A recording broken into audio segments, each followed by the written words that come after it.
मैं एक पति हूँ और मेरी पत्नी मेरे साथ मानसिक हिंसा करती है। इस आधार पर एक पति ने अपनी पत्नी से मानसिक हिंसा के आधार पर तलाक की मांग की, लेकिन पति के पास इसे साबित करने का कोई पर्याप्त सबूत नहीं था और उसका तलाक का जो मामला था वो खारिज हो गया।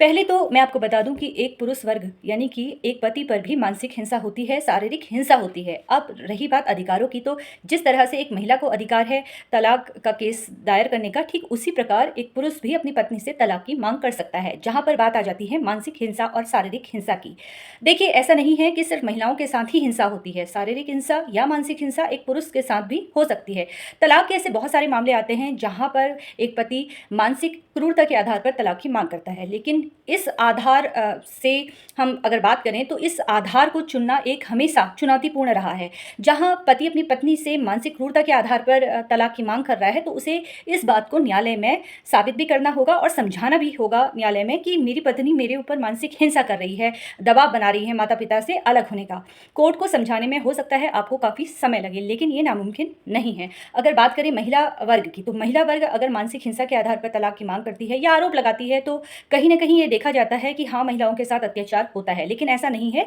पुरुष वर्ग के साथ भी अत्याचार होता है। फिलहाल अगर पति मानसिक हिंसा के आधार पर अपनी पत्नी से अलग होने की सोच रहे हैं, तो यहाँ पर कुछ मैं साक्ष्य रखने वाली हूँ, जहाँ पर आप इन साक्ष्यों के आधार पर, इस एविडेंस के आधार पर अपनी पत्नी से तलाक ले सकते हैं और ये एविडेंस आपके काफ़ी काम आएंगे। देखिए, सबसे पहले होता है कॉल रिकॉर्डिंग।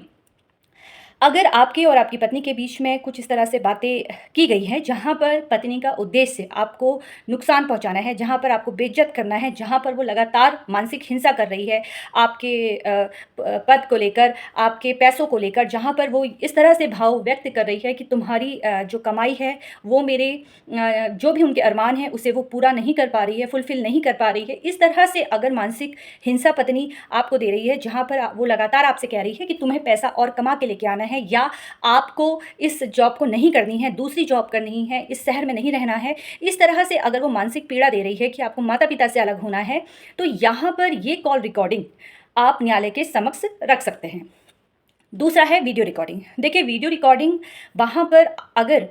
पत्नी के द्वारा आपको धमकी दी जा रही है या वो अपने आप को जानबूझकर नुकसान पहुंचाने की कोशिश कर रही है, बच्चों के साथ मारपीट करती है या सास ससुर के साथ गलत व्यवहार कर रही है, जैसे उनके साथ अपशब्द भाषा का प्रयोग कर रही है, उन्हें मार रही है, या आपके साथ अपशब्द भाषा का प्रयोग कर रही है, जहाँ पर वो रिकॉर्डिंग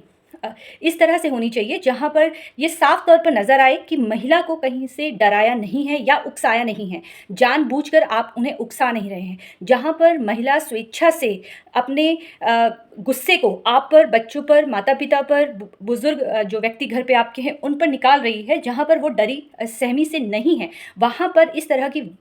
जो वीडियो रिकॉर्डिंग होती है वो न्यायालय में पेश की जाती है। तो पहले तो कॉल रिकॉर्डिंग के माध्यम से आप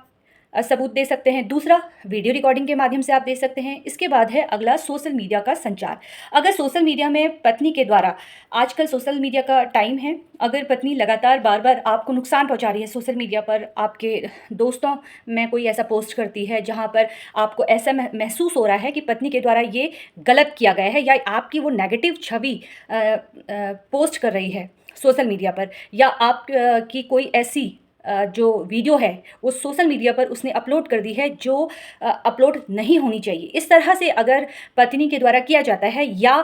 अगर हम इस तरह से कहें कि अगर पत्नी आपके साथ मारपीट कर रही है, आपके साथ गाली गलौज कर रही है, या आपके माता पिता के साथ गाली गलौज कर रही है और उसके द्वारा ये सारी चीज़ें अपने दोस्तों के साथ वो दे रही है या अपने घर वालों को ये सारी चीज़ें दे रही है, तो ये सारी चीज़ें भी आप न्यायालय में साक्ष्य के तौर पर, एविडेंस के तौर पर लगा सकते हैं।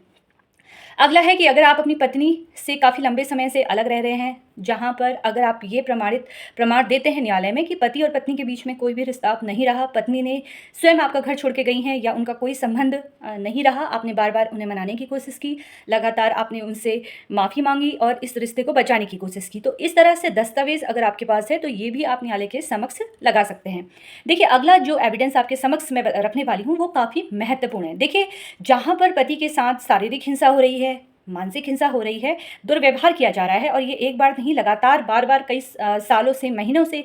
हो रहा है, तो वहाँ पर ऐसी अवस्था में तुरंत अगर शारीरिक हिंसा हो रही है, जैसे पत्नी की ऐसी आदत है कि वो कुछ भी सामान लेती है और आपके ऊपर वो फेंक देती है, और ऐसी परिस्थितियों में कई बार आपको चोट भी लगी है, या उसने बार बार अपने आप को नुकसान पहुंचाने की कोशिश की है, आपको ये धमकी देती है कि आप ऐसा नहीं करोगे तो मैं अपने आप को मारूंगी, या आपके माता पिता को मारूंगी, या बच्चों को मार दूंगी, आत्महत्या करने की कोशिश करती है। तो इस तरह से अगर वो मानसिक आप पर दबाव बना रही है, जहाँ पर आपको ब्लैकमेल करने की कोशिश की जा रही है, जहाँ पर वो अपनी बातें ब्लैकमेल करने के बाद मनवा लेती है आपसे, तो ऐसी अवस्था में आपको तुरंत नज़दीक के पुलिस स्टेशन जाकर एफआईआर दर्ज करवानी है। आप घर बैठे भी एफआईआर दर्ज करवा सकते हैं। ये सारे दस्तावेज आप न्यायालय में एविडेंस के तौर पर प्रस्तुत कर सकते हैं। जब तलाक का केस न्यायालय में आएगा तो आप अपनी बातें रख सकते हैं, जहां पर आप एफआईआर की कॉपी दिखा सकते हैं, जहां पर आप ये साबित कर सकते हैं कि मेरी पत्नी का नेचर इस तरह से है, मैंने बार बार कंप्लेंट दर्ज की थी, बार बार पहले इन्हें मनाने की कोशिश की थी, कई बार मैं इनके घर गया, इनसे बात करने की कोशिश की। तो ये सारी चीज़ें आपको न्यायालय में साक्ष्य के तौर पर प्रस्तुत करनी होगी। और अगर आपके आस पड़ोस के लोग आपके पक्ष में गवाही देते हैं, जहाँ पर वो इस तरह से एक्सप्लेन करते हैं कि पत्नी का नेचर ही इस तरह से है, तो यहाँ पर ये सारे एविडेंस आपके लिए काफ़ी, आपके केस के लिए काफ़ी मजबूत हो सकते हैं। फिलहाल इसी तरीके से कानूनी जानकारी प्राप्त करने के लिए आप लोग मुझसे जुड़ते रहिए। धन्यवाद।